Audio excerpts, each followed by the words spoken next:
Hello mga kababayan, ako po ulit si Deo Durano. Pakinggan lang po natin yung press briefing ni Claire Castro doon sa Malacanang. Paano naman kakulangutan ang sinasabi nito sa tungkol sa mga Duterte. Pakinggan po natin ang balita ng UNTV mga kababayan. Ang Malacanang sa mga taga-suporta ni dating Pangulong Rodrigo Duterte na manatiling kalmado. Ito'y sa gitna ng umano'y paghihigpit sa seguridad ng Dutch authorities. Ito naman ang dahilan upang manawagan ng ilang Duterte supporter na dumalo sa rally sa The Netherlands na mag-resign na si Pangulong Ferdinand Marcos Jr. Una po, hindi lang po sa mga kababayan natin sa ibang bansa, kundi dito na rin po, na manatili po tayo na kalmado. Kung meron man pong paghihigpit na nagaganap sa bansang Netherlands, ay hindi na po ito natin sakop. Hataw Balita ngayon! Naniniwalang Malacanang na si Vice President Sara Duterte ang makikinabang sa panawagang mag-resign sa pwesto si Pangulong Ferdinand Marcos Jr. Ito ay pinahayag ni Presidential Communications Office Undersecretary Claire Castro sa press briefing kahapon kung saan ipinagtanggol niya ang Pangulo laban sa mga taong kumukwestiyon sa kanyang liderato.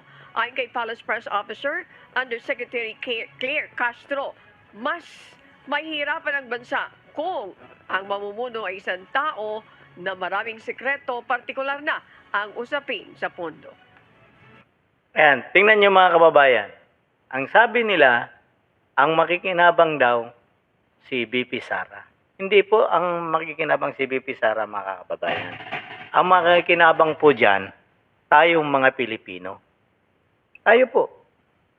Ang taong bayan po makikinabang dyan. Now, once na umalis si BBM, kasi grabe na po grabe nangyari na ngayon sa atin.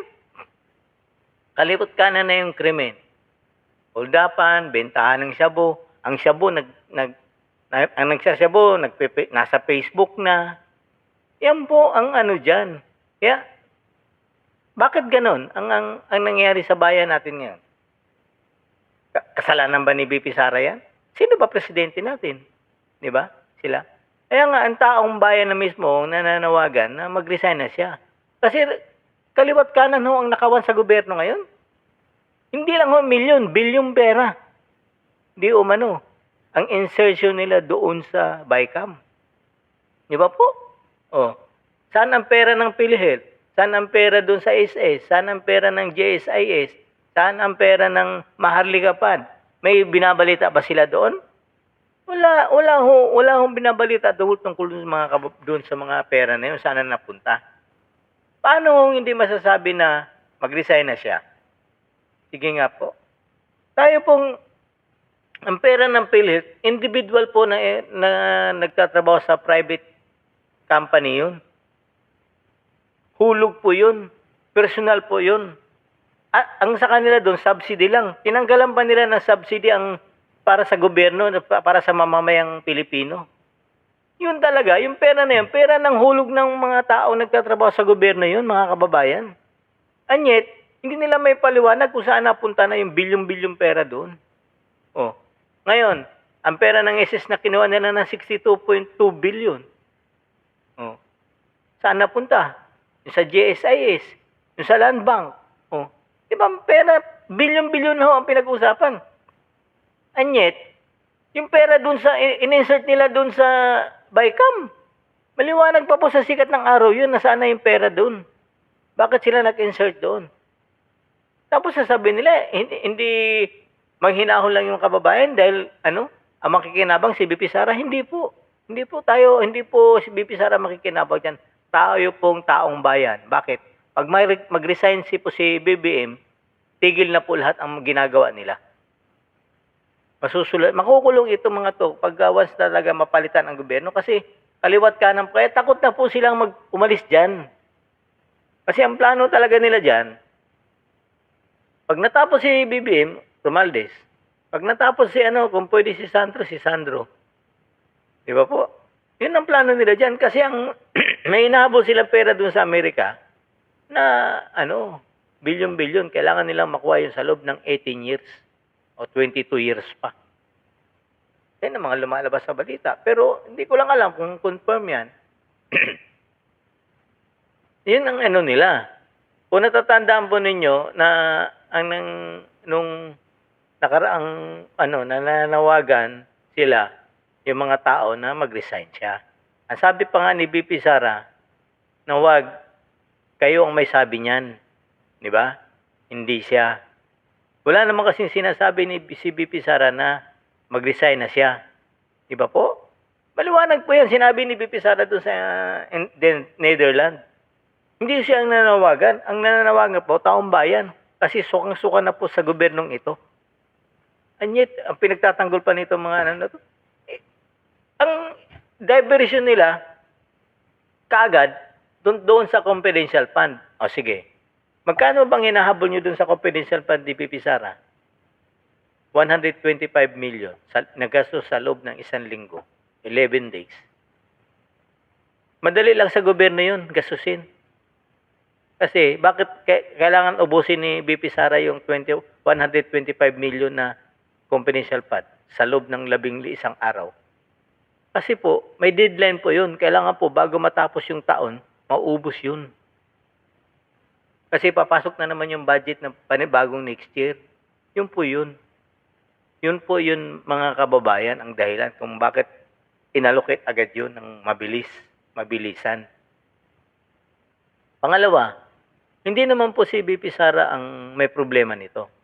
Kung natatandaan po ninyo, unang-unang banggit ni BP Sara dito sa presko niya na humingi siya ng budget sa DepEd ng 14.5 billion.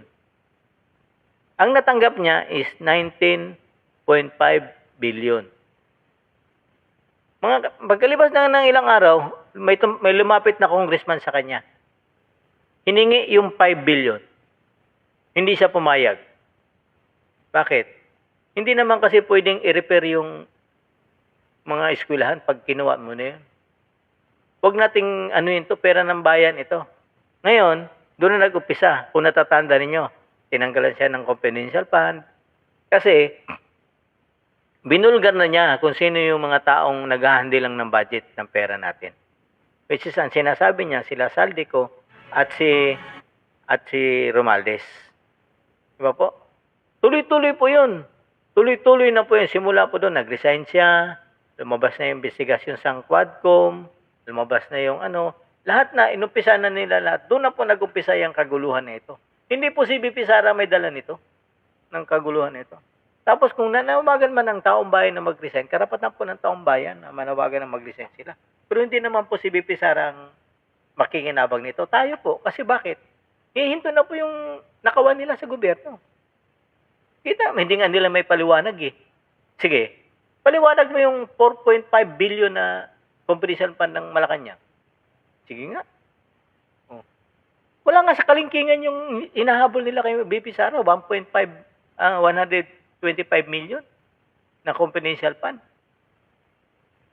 And yet, ang 4 billion na confidential fund ng Palasyo ni Marcos, hindi nga nila may paliwanag.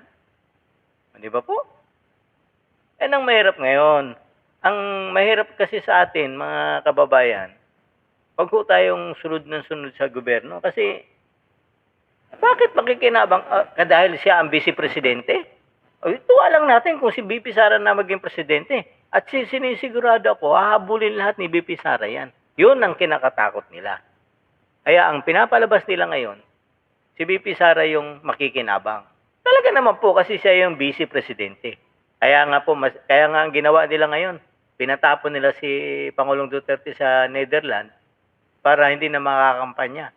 Kasi ang rumors po kasi ngayon, both straight PDP laban. Kaya wala akong makakalusot ng kanilang kandidato.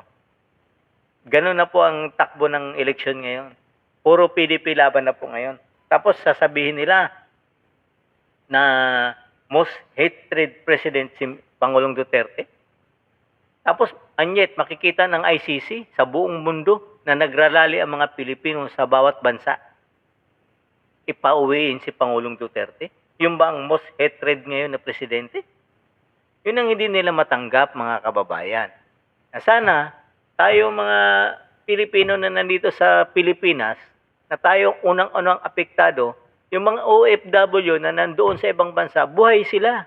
Buhay yung pamilya na rito kasi padadalan lang ng pera nila yon. Ay tayo na nandito mismo sa bayan natin, na naghihikaos na kung hindi magtrabaho, hindi kakain. Kung wala kang lupa ng bahay mo, uupa ka, saan ka titira? Mabibigyan ka ba ng gobyerno? Mabubuhay ka ba ng ayuda, buwan-buwan? Na 5,000? Sige nga mga kababayan. Niloloko lang tayo. Hindi yung ganyan ang solusyon ng ating mabuhay tayo ng marangya. Kailangan natin ng trabaho, hindi po iasa natin sa gobyerno. Bibigyan ka ng ayuda. Yung pambayad mo ng kuryente, tubig, pagkain mo. Tapos wala kang trabaho. Ang ibigay nila trabaho sa tao. Di ba po? Hindi po yan makikinabang si BP Sara dyan. Ang makikinabang po dyan ang taong bayan. Kung loobin ng Diyos na mag-resign si BBM, makaisip siya. Mag-isip. Kasi sobrang na po talagang ginagawa nila. Kasi alam niyo naman po yung balita. Hindi naman po kayo bago dyan. Nasa sa inyo naman po yung kung maniwala kayo o hindi. Kaya nga ho may hearing yan sa April 1 tungkol sa budget ng BICAM. Kasi nga po, talagang garapal na po ang ginagawa nila. Insertion hindi po million, billion na pong pera. 241 billion pesos ang in-insert sa budget. Kalain mo, ang dami natin pera. Yan yet, napupunta lang sa kurakot. Di ba mga kababayan? Kaliwat ka ng kurakot sila. Ha? Na meron pa silang binamadali nila yung impeachment ni BP Sara. Bakit? Alam naman natin, nung pagpirma pa lang ng impeachment ni BP Sara, may kumakalat na balita na 151 million bawat isang congressman. Dami pera, no? 3 sakong pera yun, mga kababayan.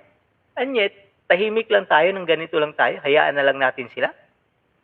Hindi pwede mga kababayan, kung kailangan umalis si Marcos yan sa palasyo, palisin na natin. Wag na tayo magpatumpik-tumpik pa.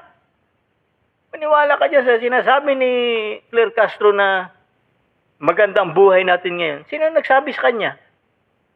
Bakit siya? Namamasahero ba siya? Nagtutulak ba siya ng kariton dyan sa kalsada? Hindi. Nakasakay yan sa aircon niya sa sasakyan. Baka may bodyguard pa nga ngayon yan. Di ba? Pero ang bodyguard niya, pasweldo ng tao. Walang nga ngayon. Lahat tayo nagbabayad ng tax ngayon. Bakit? Lahat ng binibili mo sa grocery, binabayaran mo ng tax yan. May trabaho ka man o wala. Umiinom ka ng umiinom ka ng alak, bibili ka sa tindahan, nagbabayad ka ng tax nun. Bibili ka ng sigarilyo sa tindahan, magbabayad ka ng tax nun. May trabaho ka man o wala. Bakit? May value added tax pa. Kaya at tandaan niyo po ninyo, mayroon pong since tax law. Di ba po? Alam niyo po yan. Huwag ko kayong maniwala na hindi kayo nagbabayad ng tax. Nagbabayad po kayo. Kasi kahit wala kang trabaho, pag binigyan mo ng pera yung walang trabaho, yung pera na yun, na sweldo mo, binawasan na ng tax ng gobyerno yun. Ibibili mo pa, babawasan pa ulit ng tax yun. Ganon tayo ngayong kalupit. And yet, sasabihin ng gobyerno, walang pera. Pero mababalitaan mo, bilyon-bilyon pera ang ninanakaw sa gobyerno. Yung mga kababayan, alam niyo po yan, pag-aralin niyo pong mabuti. May isa darating po na halalan. Huwag ho natin kalimutan. Both street po tayo, PDP laban, para mabalansi po yan. Kasi once na hindi po mabalansi yan, mga tuta pa rin ni Marcos ang makaupo dyan sa Senado. Wala na. Kontrolado na nila lahat. Sino ang speaker? Pinsan niya. Baka itong maging speaker pa ito si Aimee Marcos, di hawak na nila lahat. Maging Senate President pa. Tapos lahat ng senador, kakampi na niya na lahat. Kaya na nilang galawin lahat ang saligang batas. Mga kababayan, ingat po tayo. Critical po itong eleksyon na ito. Wala na akong mag-check and balance nito. Kailangan natin check and balance. Merong kumukontra sa kanila.